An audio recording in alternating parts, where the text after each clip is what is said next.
at yu bëri soxna Ndeye Arame Touré. jërëjëf Diallo ñu joxante rendez-vous ëllëg incha allah. incha allah ba demee. merci beaucoup Aziz. jërëjëf. ñu ñëw ci Marie-Angélique. bu jógee fële ci université Cheikh Hamidou Kane.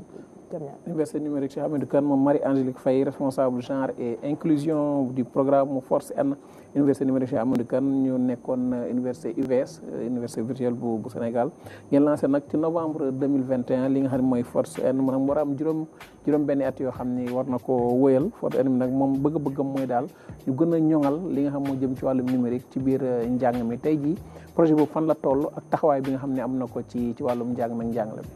alors maa ngi leen di jaajëfal ci dalal bi ngeen ma dalal ci plateau bi maa ngi nuyu auditeurs yi ak ñëpp ñi nga xamante ne ñu ngi ñuy seetaan aussi ci plateau RTS. alors balaa may ñëw peut-être ci laaj bi dama bëgg a wax rek lan mooy Force N. Force N mooy formation ouverte pour le renforcement des compétences pour l'emploi et l'entrepreneuriat dans le numérique. alors programme la boo xamante dañ ko dédié au développement de l'emploi et de l'employabilité des jeunes dans le numérique au Sénégal donc ndaw ñi nga xam ne dañu am entre 15 ba 36 ans.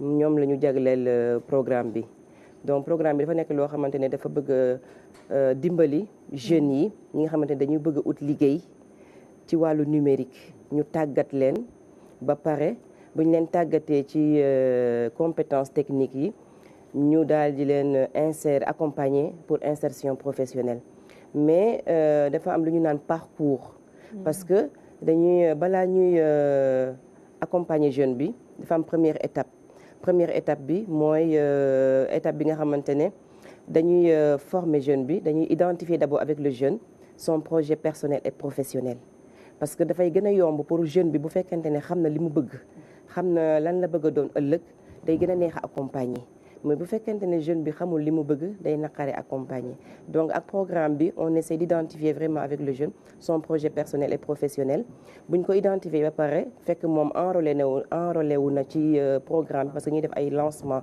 d'appel à candidature d'ailleurs sax on est dans le troisième appel à candidature pour cette année et donc bu ñu lancé appel à candidature bi ñu enrôler jeune bi après ñu xool moom lan la bëgg a nekk ñu xool ci ban famille de métier dans le domaine du numérique lañ koy orienté après aussi ñu defal leen ay formation dans ce qu'on appelle les compétences transversales ou soft skills c'est-à-dire que jeune bi mën nañ ko former en compétences techniques liées au numérique mais aussi mën na bañ a am ay aptitudes personnelles ay aptitudes comment dirais-je de savoir-être par exemple ou de savoir se comporter c'est-à-dire ce qu'on appelle les compétences comportementales donc dañ koy former ci compétences comportementales yooyu après ñu former ko aussi en compétences techniques liées au numérique bu paree ñu daal di ko verser ci composante bi ñu tuddee IPEN appui à l'insertion professionnelle dans le numérique parce que à ce niveau on a deux possibilités il y a ce qu'on appelle l'emploi salarié mais il y a aussi l'auto-emploi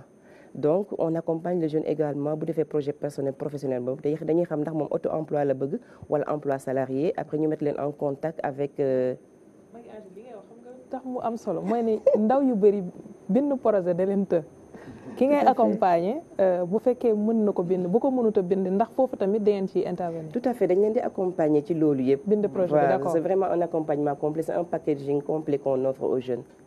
et d'ailleurs sax dañ leen di woon aussi naka la ñuy bindee CV. naka la ñuy bindee lettre de motivation. naka la ñuy defee entretien d'embauche donc on les met vraiment en face de la réalité. et on fait des caravanes de l'emploi et on fait le tour des régions du Sénégal pour former les jeunes par rapport à cela. heureusement sinon ñun dañuy dem ci IA bi rek.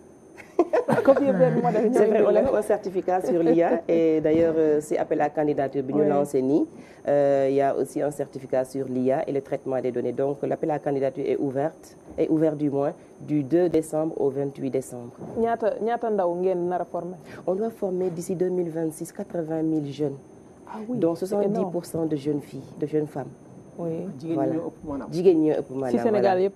ci Sénégal yëpp et même au-delà même à l'international il y en a qui s'inscrivent aussi. Ce qui veut dire que cours yi mën na nekk en ligne. C'est des cours en ligne en fait c'est totalement en ligne. c'est que yéen UVS waaye am ngeen ay kii locaux. ex Cheikh Hamidou Kane ay Assane. waaw wax na léegi intelligence artificielle ak traitement des données est-ce que am na yeneen module yoo xam ne dafa jëm ci wàllu informatique yoo xamante ni itam da ngeen ci former. waaw am na C2I. am na C2I internet informatique. am na aussi tout ce qui est internet des objets. am na tout ce qui est intelligence artificielle comme je l'ai dit am na aussi développement en logiciel tout ce qui est back-end front-end et cetera donc yooyu yëpp dañu koy joxe c'est des familles c'est les différentes familles de métiers en tout cas toutes les familles de métiers liées au domaine du numérique on donne des formations des certifications là-dessus. depuis 2021 ngeen commencé woon. voilà mais fi ngeen toll 2022. waaw fi ngeen toll nii ñaata ngeen formé gu. on a formé pour le moment plus de 14 000 jeunes. Voilà. Et on a formé dans l'entrepreneuriat numérique 2548 jeunes. Et on a créé 7 startups. Parce qu'aussi, il y a ce qu'on appelle un fonds d'amorçage, par exemple, pour ceux qui optent pour l'auto-emploi. génn nga fu neex yaa ngi doon ci wolof bi nga jékki-jékki rek saa dugaat ci école ba. waaw waxati ko de. ñëwaatal fa nga nekkoon non baax na continuer fi nga nekkoon. olof bi moo xaw a doy waa séeréer bu déggul olof trop la mais dinaa góorgóorlu donc xaw ma nan laay waxee. non yaa ngi ci auto-emploi mooy ñi nga xamante ne par exemple dañu bëgguñu liggéey ci entreprise par exemple ñu leen di fay par weer. mais ñoom dañuy préférer créer seen propre entreprise. tu vois. pour mën a defaral seen bopp seen propre liggéey maanaam seen patron bopp la ñuy doon. voilà donc pour loolu tam lu am solo nga ne am na benn fonds boo xam ne moom ngeen leen jagleel. waaw dafa am lu ñu naan fonds d'amorçage boo xamante ne day varier entre $1000 ba $5000 ça dépend ci sa projet bi nu mu yaatu ak ci ban fànn nga ko def. donc jeune bi bu ñëwee par exemple bu fekkee ne auto-emploi la bëgg a def dafay présenter benn projet bi bu fekkente ne projet bi bancable na baax na dañ koy financer à hauteur de $1000 jusqu'à $5000. jeune boobu naka la leen di approcher su bëggee bénéficier ci li nga. su bëggee bénéficier mooy formation yi lay dooree par exemple maanaam tey jii lancé nañu appel à candidature. pour IA ak traitement de données. du 2 décembre au 28 décembre donc jeune bi dafay dem ci site Force N bi rek. daal di inscrire ci plateforme bi après ñu enrôler ko bu fekkente ne am na les prérequis qu'on demande pour que mu mën a bokk ci formation bi. formation yi en général day durer entre 1 mois 4 mois ça dépend vraiment du certificat bi lu mu laaj. ku wax université numérique da ngay wax ordinateur da ngay wax laboratoire de lycée yi tamit dañu ciy yëngu mu nekk lu am solo. tout à fait ñun dañu waa c'est un programme université numérique la donc dañuy liggéey ak ENO yi maanaam li ñu tuddee espace numérique ouvert yi nga xamante dañu nekk dans toutes les zones du Sénégal donc ñooñu bu fekkente ne jeune bi nga xamante ne dafa enrôlé wu ci programme bi amul outil informatique mën na dem ci espace numérique yooyu pour mën a bénéficier ci outil informatique yi nekk foofu parce que pour nga def formation en ligne bi il faut nga am au moins téléphone portable par exemple lu mel ni e-commerce par exemple commerce digital wala marketing digital du soxla nga am ordinateur day soxla kese nga am téléphone portable pour nga mën a def formation bi voilà mais bu fekkente par exemple lu mel ni développement logiciel la il faut nga am vraiment un outil informatique assez performant boo xamante ne dina la mën a permettre pour nga def formation bi ak connexion aussi. mais portes ouvertes yi virtuelles la wala JPEO non du virtuel c'est en présentiel voilà parce que JPEO dañuy permettre aussi c'est un espace boo xam ne dafay permettre surtout pour que ñu mën a faire connaître offre de service yi nga xamante ne moom la Force N di def et vraiment ce sera du 9 au 11 décembre à la place du souvenir. formation yi Angèle nee na ndax c'est gratuit. c'est en fait on peut dire que c'est gratuit pour l'apprenant. mais en fait il faut comprendre derrière que dafa am benn partenaire Mastercard Foundation boo xamante ne mooy suñu partenaire moom moo financé programme bi à hauteur de 20 milliards donc vraiment. kon mën naa inscrire Aram. merci beaucoup Aram bu fekkente ne amul 36 ans kay yu mat moom mën na inscrire. non elle est beaucoup plus jeune que ça. donc mën na inscrire.